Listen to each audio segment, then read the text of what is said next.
Hannah Kesler. This gal started her own bank at the age of 18, and then you became a self-made millionaire by the age of 24? I did. Hannah Kesler is a money mentor. She's known as the single millionaire chick. With advice on how to stop living paycheck to paycheck. Money. It starts with your mindset. How you think about your money is going to greatly impact how much money that you have. I grew up in a town called Olathe, Kansas. I'd be walking out of the door, going to school, and my mama would holler at me, "Hannah, make good choices." And I'd have to holler back, "Because the choices I make today will affect my future." My parents, they did a very good job about teaching me as a child how to handle my money. We have a lack of understanding when it comes to money. If you want your kids to have money, you need to start talking to them about it while they're young. I'm really second generation to this concept that's called the infinite banking concept. And at 18 years old, my dad gave me the choice to start my own bank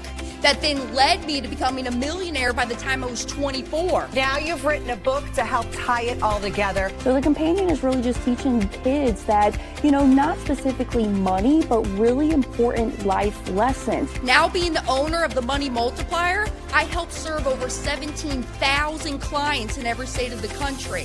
Where can people get the book? HannahKesler.com. Hannah spelled the same way forwards and backwards, Kesler with one S. Also, I got my podcast show, the Money Multiplier Podcast. And make good choices today, because the choices you make today will affect your future.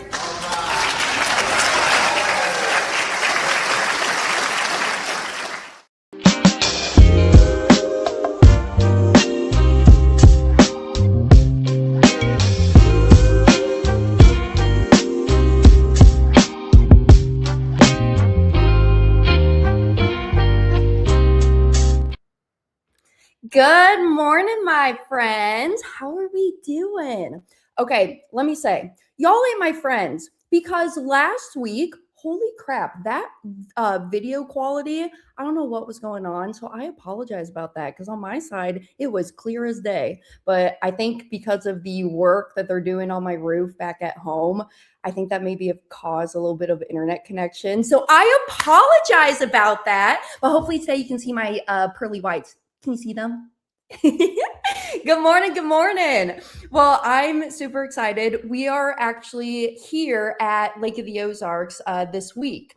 It's the 4th of July. Happy 4th, everybody. 250 years. This is exciting. So I took over Pops' office today to do the live stream. But look at my view. Can you kind of see it? This is why we love this lake house. We love the big windows. Super excited. We have a family coming into town tomorrow, and then my girlfriend's coming into town as well. Gonna hang out for a little bit, her and her husband. Some of y'all may know her, Sadie. She's a part of the application team over here at the Money Multiplier. But hey, I am here every Thursday, 9 a.m. Eastern time, unless I say I'm not because of some travel plans. I'm still on the road doing live teaching events, doing webinars, podcasts, and different things. But I'm here every Thursday, 9 a.m. Eastern time. And you can also check out the podcast show, the Money Multiplier Podcast, that launches every Tuesday. So you can check it out on YouTube or wherever you stream your podcast at. It goes out to all the different platforms. But today, I am going to get into a real life case study. One of our clients over here at the Money Multiplier. I know I mentioned last week that I wanted to get into more case studies for y'all so you can really see how other folks are utilizing their policies. This may not be your scenario, right? But I will say the majority of the people that show up at our front door, they're in debt. All right. I mean, 78% of Americans are living paycheck to paycheck based on a Fidelity report. And that's even increasing each and every year. And I get it, right? Inflation, cost of living, what's happening right now within our economy. So a lot of the folks that show up at our front door, they're in debt. And a lot of it is this consumer debt because, not all debt is bad debt. But a lot of the times when your financial professionals are coming to you talking about your money and your dollars, they're essentially saying, hey, go and be debt free. Okay, yeah, I would love to be debt free. I don't want to owe anybody anything else besides myself, right? But I want y'all to kind of shift that perspective on the debt. And it's not so much getting the debt out of my life, it's how can I free up this cash flow that I'm sending to these third-party debt people. That's what I'm most interested in. I'll tell you, I just spoke with a gentleman this past week. He's sending out over $3,000 a month just in debt to paying off consumer debt, his student loans. He's got some personal loans. He's got a car loan. And that's well over $36,000 a year that he's just sending out to other people. And that's the payment itself. We can even get deeper into the volume of the interest that he's sending out to those third-party people. Because at the end of the day, you have to look at this as like a 30,000 foot view. I'm doing this because I want the control. I want the control over my life so that I'm not having to go out, work very, very hard to make my ends meet to pay these people every month. I would rather take back the control over my money and shift me working for my money to now having my money work for me. And this is where a lot of people start, as I mentioned, in the debt payoff, is using their policy, their whole life policy, okay? Because reminder, y'all, what we talk about over here all the time is what's called the infinite banking concept, how to become your own banker, and utilizing a properly structured whole life policy to have high immediate cash value so that I can utilize this policy for my banking, okay? Because at the end of the day, your money has to be stored somewhere. Where are you storing that money at? And the first goal, if we have this bad consumer debt, that's going to be our first goal, is paying off the debt. And then now, once the debt's paid off, how do I bridge this gap between the debt payoff to now wealth building? And that's really the next steps that we get into. And I've been also even thinking about doing some training material over the different stages. And I was thinking about it this way, when folks show up and they start implementing IBC, the infinite banking concept, we just call it IBC for short. But when they first start with IBC, they're in this crawling stage, okay? It's something that's new. It's different. It's not hard, in my opinion. It's just totally different from what we've been conventionally taught of how to handle our money. And y'all start off in this crawling phase. And what's nice, if you're a member over here at the Money Multiplier and you hold a policy with the Money Multiplier, you have your designated implementation agent who will help you and handhold you, truly coaching you how to fish so that then you can get to the next phase, which is the walking phase. And then now once I get to the walking phase, let me go to my running phase. Running phase, building the capital, building the warehouse of wealth. How can I use this system to go buy myself cash flowing assets, the investments I want to buy to produce me more monies that come in till I get to the final stage, which is my flying stage. I don't have a stage after that. Now I'm thinking about it, maybe a teleportation stage, but But I have some ideas of, I wanted to do some training content on some of this stuff of the different stages. But as I mentioned, this is a real life individual.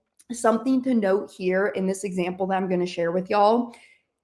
This individual is 74 years old. A lot of the times, especially when I was just out in Los Angeles, I had a conversation with somebody who's 75, and I even say it from stage. I say, hey, age is only a factor when it comes to the death benefit on this policy. That's the only thing that's going to change is the death benefit when we're building the policy out. Age is only going to affect the death benefit. It's not going to affect your cash and the cash accumulation, the control, the liquidity, the protection that comes within this policy. Because no matter if you're 9 years old, financing and buying a bicycle, or you're 90 years old financing your retirement, you finance every single thing that you buy. You either give up the interest you could have earned on your money by paying cash for things, or you're paying out the interest to somebody else, aka you're bank financing it, and now you're taking those loans from the other financial institutions. And we just think that there's no other way to conduct this banking business within our life. Let's do a quick recap, okay? You want to be in 2 businesses in your lifetime.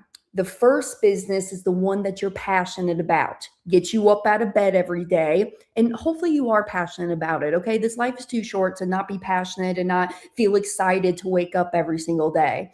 But the first business is the one that supports your livelihood, supports the family, pays the bills, right? And then that second business is the banking business, the business that finances everything throughout your life. And that's what we here are talking about on the morning show and the Money Multiplier podcast, is that banking business in your life. What are you doing with your money? How are you spending it? Where are you storing it at? How are you investing it? Are there smarter ways that I could be conducting and financing for my purchases throughout this lifetime? So age is only a factor when it comes to the death benefit, okay? So this individual, they're 74 years old and they're starting their first policy, and they're using this system to pay off the debts that they do have. Now, before I get in here, I see some comments coming through. Misty, good morning. Fern, hey. Dexter, I see you on as well. Good morning, my friend. But let me go in here and let me share my screen with y'all, okay? Now, I don't want y'all to get overwhelmed with the numbers. All right, I'm going to break this down. I'm going to make it very easy, very simple.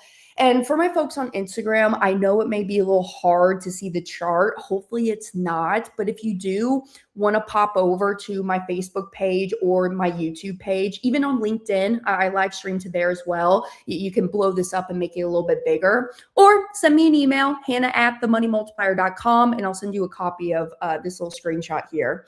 So it is a screenshot. I just wanted to protect this person's identity, if you will. But hop over to those other channels. Now, there are different ways that we could go in and pay off these debts. A lot of the time when we're getting into this world of understanding our money and how can I be doing better with it, y'all are first introduced to what's called the debt snowball, okay? And we could do a debt snowball. And the debt snowball, what that means is we're lining up the debts that we have from the lowest balance to the highest balance. And most of the time, that's how we're using the policy to pay off the debt, is from the debt snowball. Because remember, I'm trying to free up the cash flow. That's what I'm looking at. I'm trying to free up this cash flow here. So debt snowball could be one way that I tackle on the debts. The second way of how I could tackle on the debts, some people call it the debt avalanche.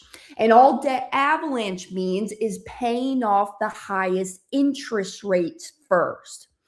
So there's 2 different ways. And then, you can really get into it. There's even one called the cash flow index, which just is looking at the debts of, okay, which debt gives me the biggest monthly cash flow boost after it gets paid off. Okay, it kind of ties into the debt snowball, but it's almost like marrying the debt snowball with debt avalanche. There could be a smarter, more strategic way where you marry like both of them, highest interest rate versus the lowest balances, and categorizing the debts that way. But here's the thing. You don't have to do this all by yourself. I mean, you can, all right? But this is where your implementation agent at the Money Multiplier will help you. And this is where the vault will come into play. I know some of y'all, you follow my channels and you also follow my colleague, Chris Noggle, as well. And he has been talking a lot about the Vault and the Vault software that y'all have access to as being Money Multiplier members. And even if you're not a Money Multiplier member, you still have access to it, but then it is a paid thing. So TMM members, y'all get it for free, but it is a paid thing if you just want to do it outside and do it by yourself. And what your implementation agent will do is they'll walk you through and they'll run through the different examples of how can I tackle on this debt the easiest or the fastest, I should say, the fastest way to tackle on the debt. What is the best way? Now you'll notice up here, debt payment schedule. Oh, it won't let me highlight. There we go. Debt payment schedule, and it says debt avalanche. So what the software said is it said, hey, the fastest way for you, Mr. or Mrs. Client, to pay off this debt is by utilizing the debt avalanche. And let me map this out with the cash values from your policy, along with the payments that you're paying to the creditors, and how much can we recapture and how quickly can we pay off this debt. Let's get into the chart. Left-hand side, your payment number. All right, pretty easy, right? Payment number 1, 2, 3, so on and so forth. Then you have the date of when this is going to happen. And we're starting right here in June of 2026. Just started their policy last month. Their payment, okay? This is their payment that they're going to be sending to the debt. I'm going to break this one down in a second. Recaptured is how much, once I paid off that debt, how much did I just recapture after that debt is paid off? So this is an important column that we're going to look at. And then cash value boost. This is the cash value that we're taking out of the policy. Okay.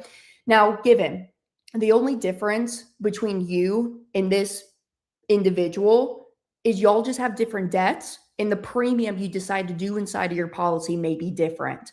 But how we're using the policy, whether it's debt avalanche, debt snowball, it's going to operate the same exact way. How fast or how slow you want to go with this is really up to you. You could not go as fast, do less in premium towards your policy. It's just going to take you a little bit longer. Or if you want to be super aggressive, put more inside of your policy. Heck, even do a dump in into your policy. You could do a year 1 dump in.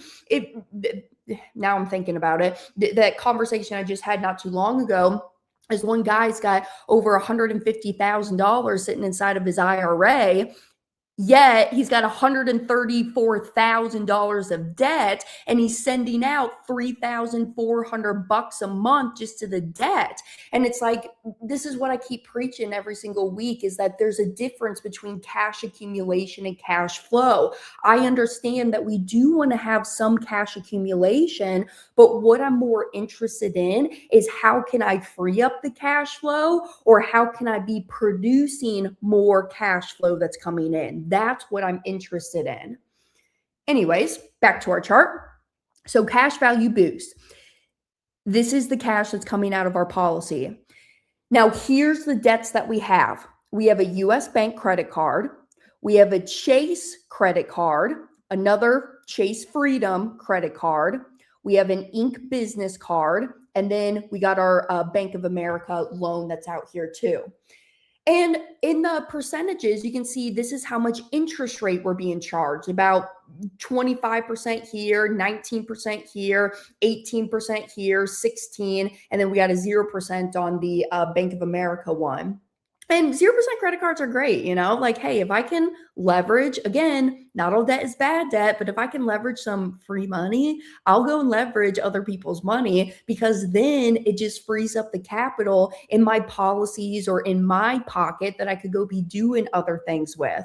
All right. The goal is not just to have debt free. I'm trying to really free up my cash flow, right? Okay.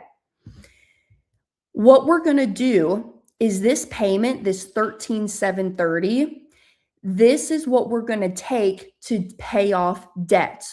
We take the 13 and we pay off US Bank. US Bank only had $1,600 left to pay. So we pay off US Bank and we pay Chase credit card down from 10,700 to 963. So now, because I paid off US Bank, they're done with me. I no longer have to send them my money. I'm going to take that $600 a month that I was sending to US Bank, and now I'm going to shift that and pay myself back inside of my policy. Now, let me break that down. When I'm teaching this live, I'm teaching this in a way that I'm showing the recaptured money after the debt gets paid off. And normally, how I teach this is take that 600 that you were paying to US Bank and now pay that back to your policy. Replenish that cash value. You're not working any harder by doing so, because you were already sending US Bank that 600 monthly payments. So now we're just redirecting the payments back to yourself in your policy. But here's the thing. But Hannah, I have more debts. Couldn't I just take that 600 a month I was sending to US Bank, snowball the debts down, and take that 600 and just add it to my monthly payment of what I got to pay for my next debt in line? So instead of sending Chase Bank the $450 each month, that's what they're paying, $450 each month. Now I'm going to pay them the $450 plus the $600 for a total of $1,050 a month to chunk away at that debt even more. And yes, you can. And most of the time, that's what I would recommend. But just for learning purposes, I just want to show y'all the monies that you're recapturing. Remember, goal is always about the cash flow. So now I just recaptured the $600 that I was sending to US Bank. Now, next month in July, I'm continuing to make my same payment. All right. They were already sending this $2,600 to the debts. So I'm going to make that payment, that $2,600, and I'm going to pay off my Chase credit card, pay off the Freedom credit card, and then pay down some on the Inc. business. So I'm paying it down from $15,800 to $15,400. Now what I'm going to do is take the payments I was sending to the Chase and the Freedom credit card, add it to what I was paying myself back, that $600, for a total of $1,400 that has now been recaptured from the debts. I'm paying myself the $1,400. I'm no longer sending them the $1,400. Let's continue on. We keep on going, making our monthly payments to our debts. $2,600 a month is what I'm sending them. And I'm continuing to make my $1,400 monthly payments, if you will, back to myself, back to my policy. I'm paying it to me rather than paying it to them. Now look right here in February of 2027, month 9, February of 2027, we have some premium that actually comes due, okay? We have premium that comes due, and so we are going to use the cash value again to now go and pay off and boost this debt that we have to pay. So the $5,700 plus the $2,600 that I'm already sending to the debt, I have a total of $8,305 that I'm going to go use to pay off my debt. I take the $8,305, scroll it over, follow my cursor here. At the Chase Inc. card, I had $4,369 as my balance. I'm going to pay them and pay them off. So Chase Inc. gets paid off and the Bank of America gets paid off as well. Now with the money that I was sending to Chase Inc. and Bank of America, redirecting those payments, now I'm paying myself back the $2,600 a month. Now look right here, okay? March of 2027, month 10 of the policy. month 10 of the policy, month 10 of you paying off the debts, right? This $2,600, follow my cursor, look at our very last column, policy loans. Look at our policy loans right here. What I'm going to do is I'm going to take this $2,600 and start paying off my cash value loans inside of my policy. And she could do more, could she? I mean, could she like just go and dump in all of the cash value back inside of her policy, paying back the loans like in one go? Absolutely. And that's what she's going to do. She's going to treat her money with respect, because see, most of the time when people go and pay off their debt and they free up this $2,600 a month, now we just treat it like it's free spending money. We're not really looking at this as how can I now build my wealth with this money that I just freed up. A lot of the times y'all just start using it like it's free spending money now. And given, I don't want y'all to eat rice and beans until you're 65 years old. I mean, seriously, I like to live my life. I'm a fun girl over here. I like to go and hang out and do things, okay? But what I want y'all to do is just really be disciplined with this system and be disciplined with that money that you're now freeing up. Because with this $2,600 that she's paying herself back, now she's replenishing the cash value in the policy. How can I go and make other purchases? I can now use this system to pay my taxes. I'm going to start taking vacations. Maybe I'm going to utilize this system to supplement my income during retirement and start taking out tax-free monies from the policy. And that's what's going to supplement income and pay my bills during retirement. Go back and rewatch one of the last live streams where I got into tax-free income during retirement. If that is something that interests you, we did that episode not too long ago. But that's what she's doing, is she's going in here and she's simply replenishing the cash.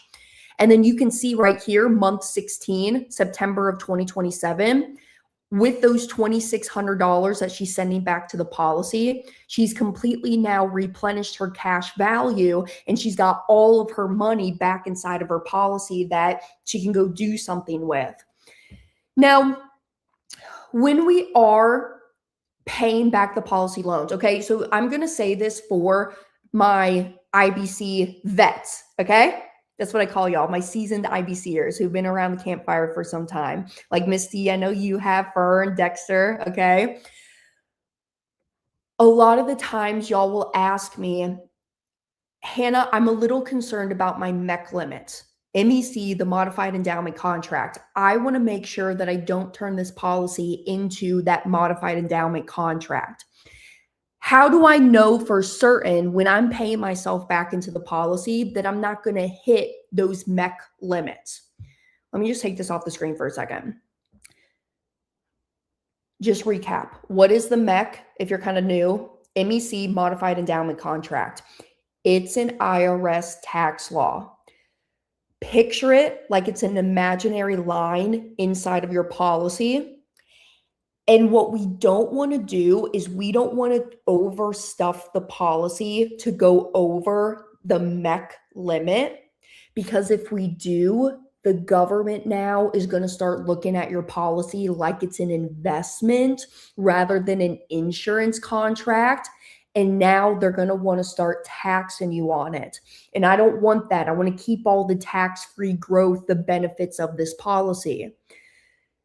In your policy, you will always, always, always be able to hold the principal of the loan amount that you've taken out.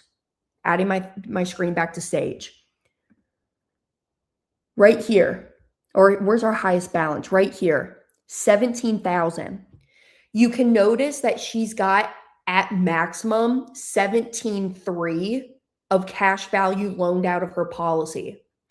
She is always going to be able to put back that $17,300. That principal amount that you've taken out, you are always going to be able to put that back into the policy. But Hannah, you're telling me that I should be an honest banker and I should be paying myself back and charging myself interest. So instead of just sending this 17.3, what if I want to send a total of 20,000 back to my policy over the course of these next months?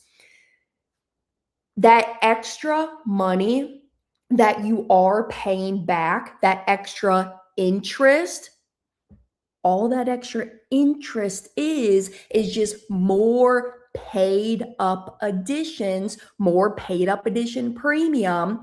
And yes, that is going to move you closer to your MEC limits. Any extra monies that get inside the policy, that will move you closer to your MEC limits.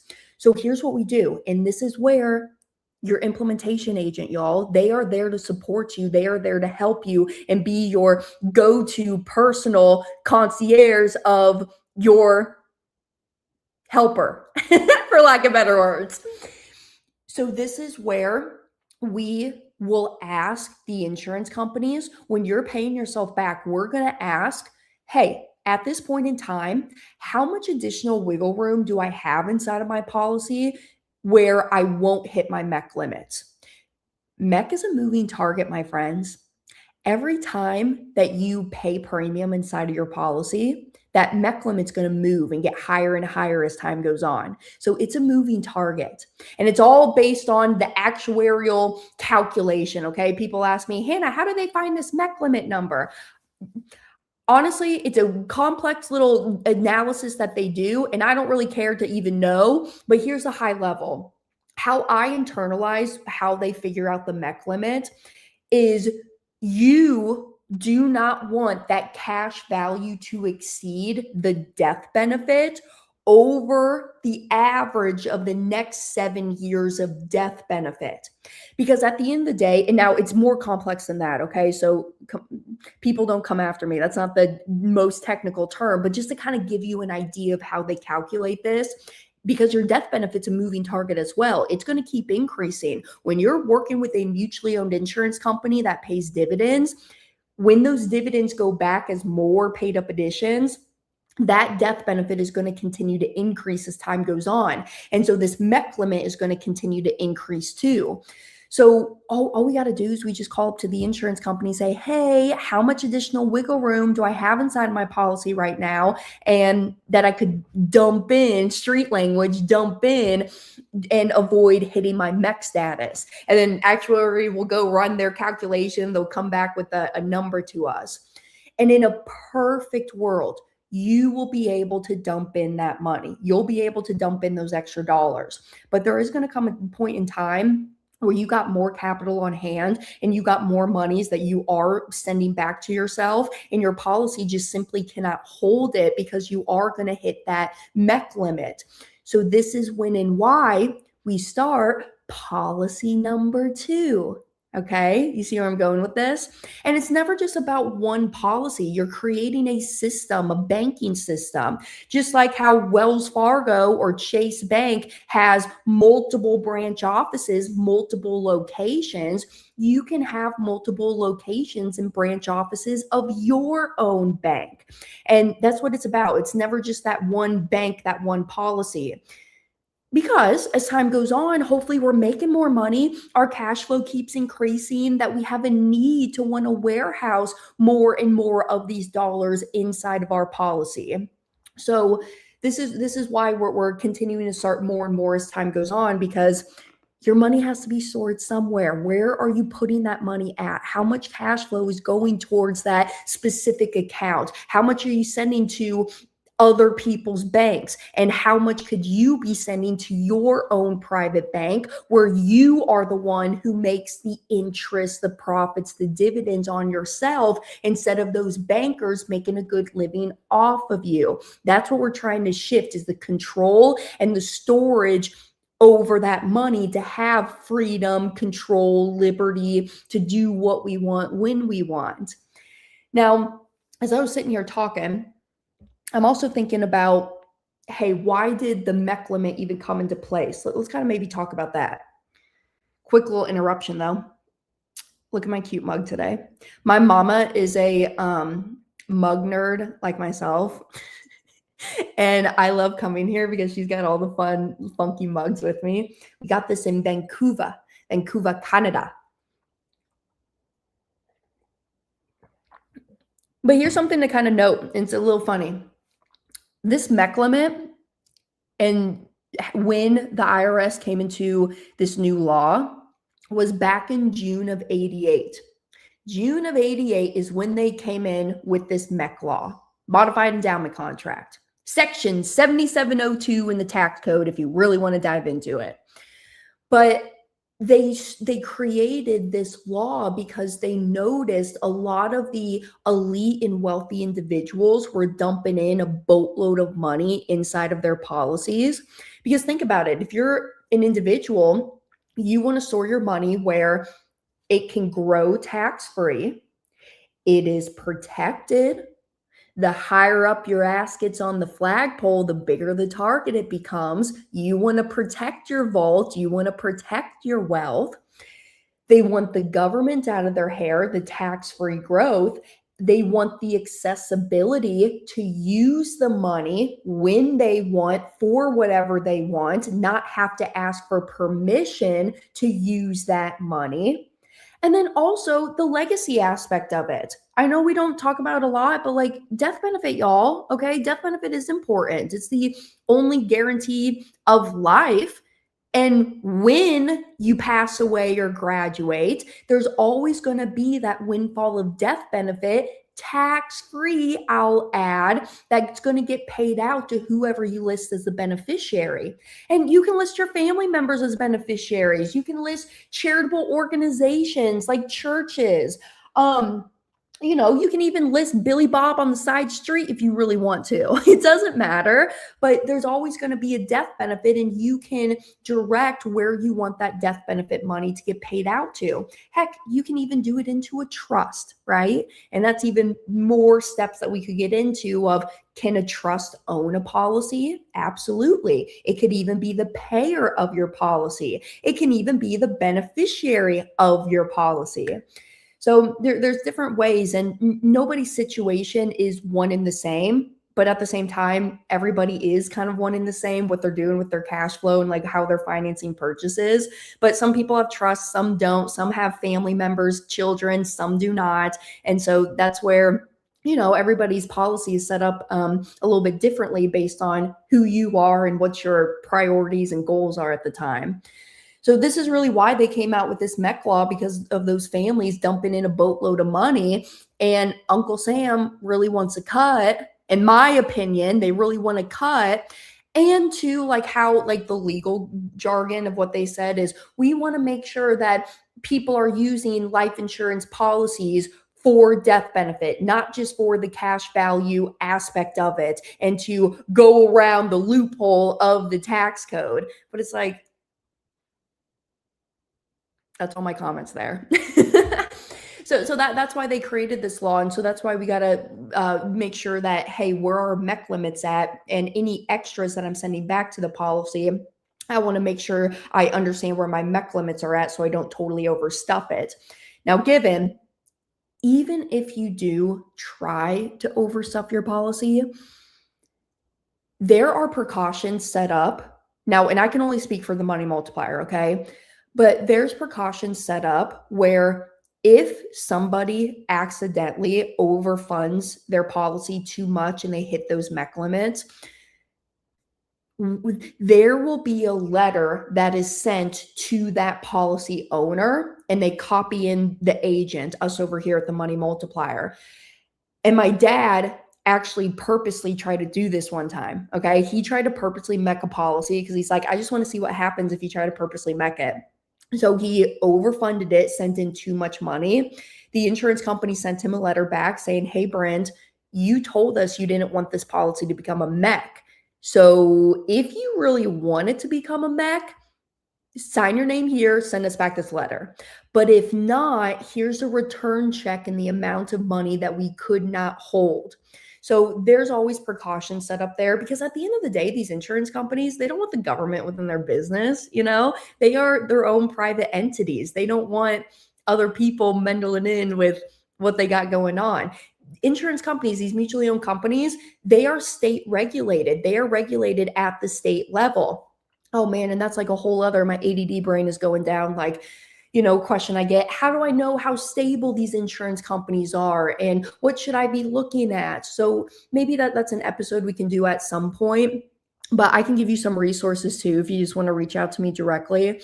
But even just for my own personal, because y'all, I'm walking down the same road with you, okay? 8 of my own policies, like selfishly, I want to know what's going on with the insurance company. So I'm even over here doing my own due diligence, right?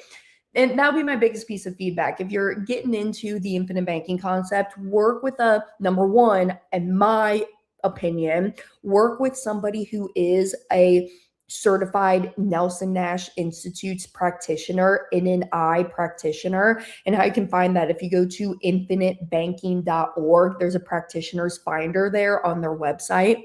That would be my first recommendation.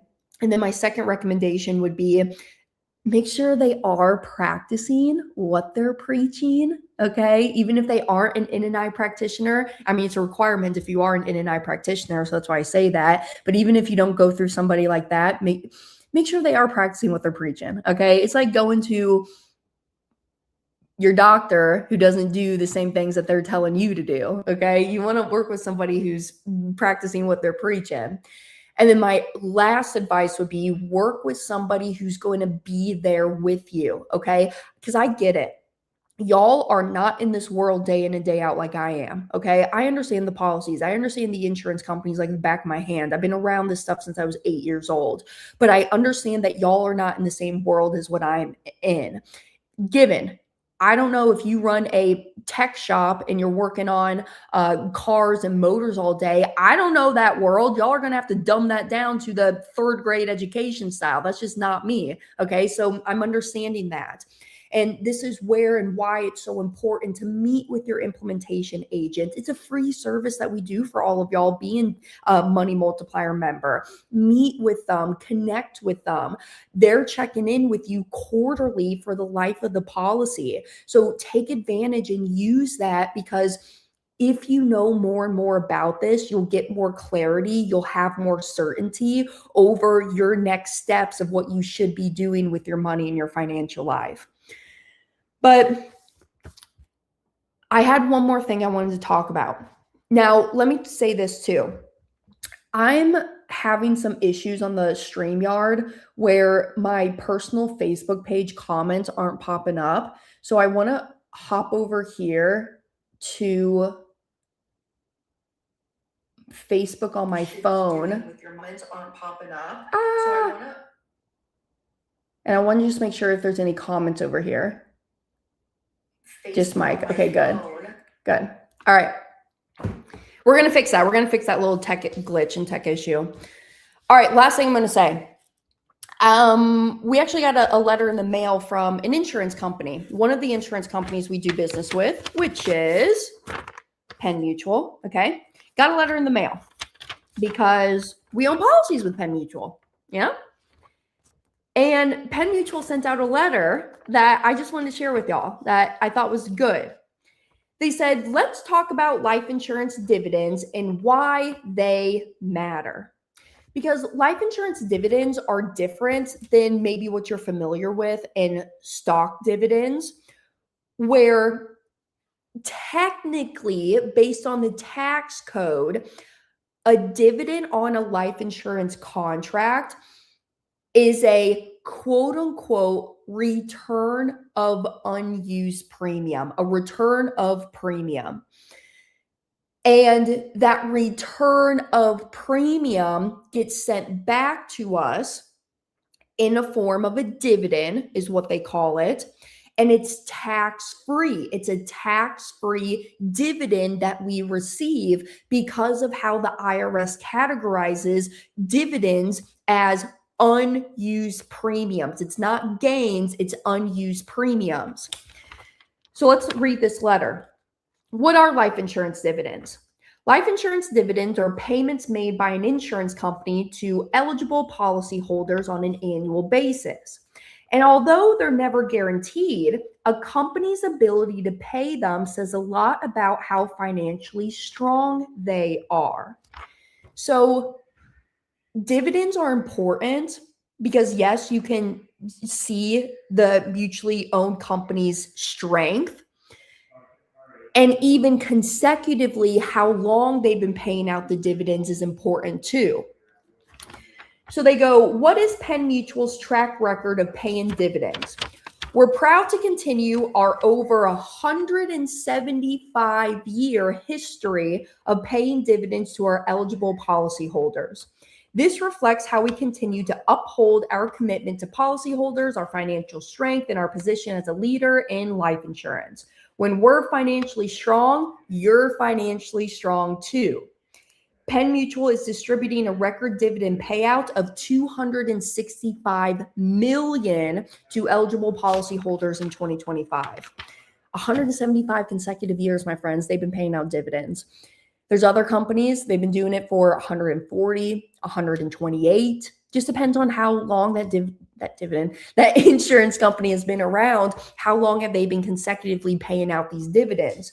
And it's important. It's important to look at because when you go back through history and you see all of the times of economic distress, these insurance companies are still paying out these surplus and dividends. And it's like, what? How? Why are you guys doing that? How are you guys able to pay out that surplus to all of your policyholders when everything else is up in dumpster fire flames? And that's what led me to start the podcast show, the Money Multiplier Podcast, because I wanted to dive deeper into it. I then did some studying, started reading in on the Federal Reserve System, Austrian economics, fractional reserve lending, and the banking system that we have here in America.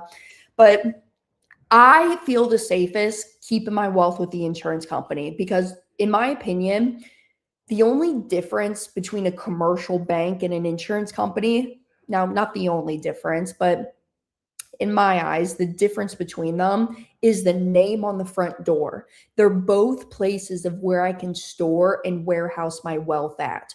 And I feel safer keeping my wealth with these mutually owned insurance companies that have been around since the late 1800s, early 1900s, and have continued to pay out those dividends, those surplus consecutively year after year and uphold their promises to their policyholders. So I'm talking specifically mutually owned companies, right? I think y'all know that by now. But just us over here, we do work with 6 different mutually owned companies. And I'm never married to any one company. You know, there's reasons why folks will go to one place over the other. Policy design, maybe they have health concerns, maybe their age, you know, like for instance, the example that we went through today, how this individual was able to pay off this debt. Because of her age being 74, we took this with a specific carrier because of her age. I like that carrier and their products and their policy designs better than some other ones for somebody who is in this stage of their life. So that's what really kind of pivots me to one carrier over the other. But at the end of the day, there are some people who come to me and say, Hannah, I absolutely need to have this company because they're like the brand name company, right? You see them at the ball fields, you see their commercials up there on television. But these are all great, strong, mutually owned companies. Some are bigger than others, absolutely, but they're all practicing the same principles and habits together. So that is really all I wanted to talk about. I just wanted to show y'all a real life example. Pay off your debt smarter, okay, rather than harder. We're not just going to withdraw the cash value from we're not just going to withdraw the cash from our checking and banking accounts to go and pay off the debts directly. What I'm going to do is I'm going to flow the money through the policy first and then take out the cash value. And reason why, when that money hits the policy first, now starts the time clock of the uninterrupted compounding that I'm going to get on that dollar for the rest of my life. That's what I want. I'm trying to get on the right side of compound interest and start getting my opportunity cost of my money positioned correctly. So I'm not taking one step forward, 2 steps back. It's all about the cash flow. It's about remaining liquid. And it's truly about recapturing the money that you're already spending. How can I spend my money, but then save my money at the same time? So other than that, that's all my thoughts for this morning. If you want to have a one-on-one conversation, reach out to me, send me an email, Hannah spelled the same ways, forwards and backwards, hannah@themoneymultiplier.com. We can get connected one-on-one, go through your exact numbers, what you got going on. And it's not just for debt payoff, right? We've done live streams talking about using it for investments, using it for large purchases, college, wedding, cars, houses. So anything and everything that you're buying in life, how can you turn that depreciating asset or that liability into an appreciating asset? That's what we're focused on. But have a wonderful 4th, my friends. I'm going to be here. I'm going to be sitting my butt on the boat. I'm going to be singing some country tunes. I'm going to be learning line dancing. I really want to learn line dancing. I've been playing some YouTube videos trying to learn it. Because get this, I was out in Los Angeles and we went to some country bars, me and Rachel. And they were all line dancing. And even some guys came up to me. They're like, "Can I have this dance?" And I was like, "No, because I'm going to look like an idiot out there because I don't know how to line dance. I don't know how to do all that." So I'm like, okay, I want to learn. I want to learn how to line dance. So anyways, maybe that's what I'll be doing this weekend. We're going to be playing some cornhole. And we have the prime location because right across the cove, this is kind of sad though. Right across the cove is a family. The wife is very sick right now. And they put on an amazing fireworks display. But this is probably going to be their last year. So they're going in and doing a big old shebang of a show. And the neighbors are all going to come over. We're going to hang out on the dock and just watch the fireworks display. But please be safe, my friends. Okay, be safe. Have fun. Hang out with your friends and your family. And I will see y'all probably next Thursday. Next Thursday, I'm going to be coming to you from Boston, Massachusetts. We'll be out there. And I think I'll be coming to you. If not, I'll be making a post about it. But I should be on, okay? It just depends on my meetings I got up there in Boston. But I love y'all. Do well. Be safe. And until next time, mwah. See you next week.